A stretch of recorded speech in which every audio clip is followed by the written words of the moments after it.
So we've written an introduction to our concept. We've written a paragraph looking at a peer-reviewed article related to our concept. We've explored the relationship between our concept and Reina Grande's memoir, and we've looked at how the concept applies to an experience in our personal lives. We've got 4 paragraphs, and now we want to move into the last 2 body paragraphs, which I like to call the evaluation paragraphs, because they're basically evaluating how the concept relates to our college education and how it can be used to expand the agency of college students. And in particular, we want to look at that effort in 2 paragraphs, each of which has a separate focus.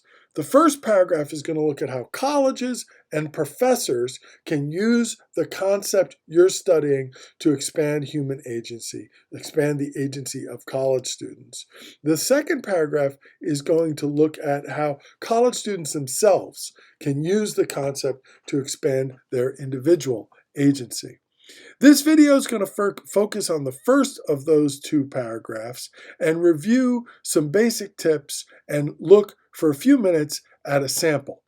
So the basic question we want to answer in this paragraph is, how could colleges and/or college professors use this concept to expand collective human agency? There's 2 options here. You can focus, 3 options. You can focus on what colleges could do to expand agency using this concept. You can focus on what professors can do, or you can do some mix of the 2 that looks at some things colleges can do and some things professors at the colleges can do. No rules. Whatever generates a rich, full, fully developed, focused paragraph. When you talk about colleges, you might want to think about these kind of activities and areas and ask yourself, how could that concept play out? So the sample paper is about resistant capital. I could ask myself, what could colleges do in terms of their course offerings to promote resistant capital? What could colleges do in terms of financial aid to promote resistant capital? What could they do in terms of activities and clubs and recreation opportunities that would promote resistant capital? How could cultural learning opportunities, technology support, counseling, tutoring, library services, etc., how could colleges use one or more of those areas to develop resistant capital? That would be how I'd take the sample paper topic. Your job would be to plug in your paper topic and ask if in any of these areas the college could use your topic to expand agency. This is not a checklist. You do not need to look at all of these areas. You're just looking for ideas for 1 or 2 of these areas that you could expand on and explain as a way colleges could use your concept to expand agency. If you decide to focus on how professors could use your concept, or to mix how professors and colleges could use your concept, you might want to think about how professors teach, what they teach, what kind of assignments they give, and how they assess those assignments.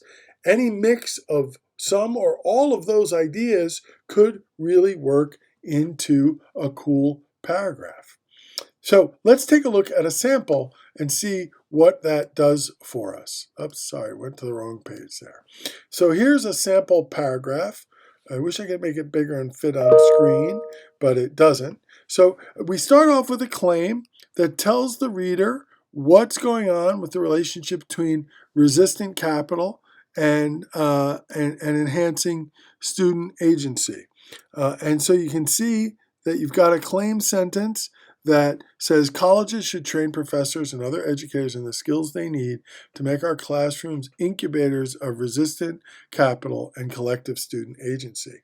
So the idea is colleges should really train professors to make the classroom a focus point for agency through resistant capital. And then the paragraph goes through different things professors can and should do to develop that agency. What's important here to note is that we're not just saying what should be done, we're talking about how it should be done and why it should be done. And so as you read through this sample paragraph, you're going to see what, how, and why. That's what you need in order to develop your ideas in your paragraph.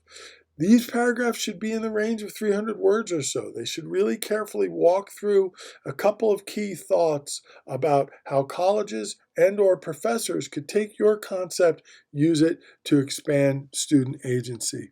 And then again, at the end, it's important to come back and remind the reader how everything you've talked about connects to your topic. In the case of this sample paper, resisting capital.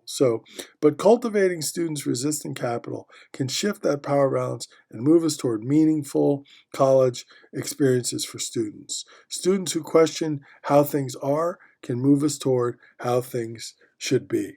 So this paragraph begins by saying colleges and professors should focus on this in the classroom, and it ends by reminding us what resistant capital is, how it connects to the whole discussion of this paragraph, which in its turn works step by step through some ideas about what professors should be doing with resistant capital, how they should do it, and why they should do it.